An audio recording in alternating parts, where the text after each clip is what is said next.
Hi everyone, I'm Suyuk from Online Help Guide, and in this video, I will show you how to start a new chat on Telegram. Starting a new chat makes it easy to connect with friends or colleagues and share information instantly. So, let's get started on how to start a new chat on Telegram. First, open the Telegram app on your device. In the chat section, tap on the pencil icon from the top right corner of your screen. Scroll down through your contacts to find the user you want to chat with. Once you locate them, tap on their name.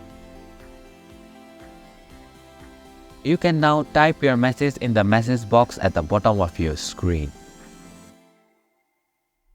Once you are ready, press the send button to start the chat.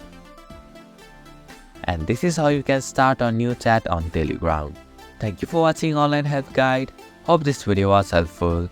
If it was, then hit the like button and comment down if you have any questions or feedback. Also, if you are new to our channel, please subscribe and hit the bell icon so that you won't miss our upcoming videos.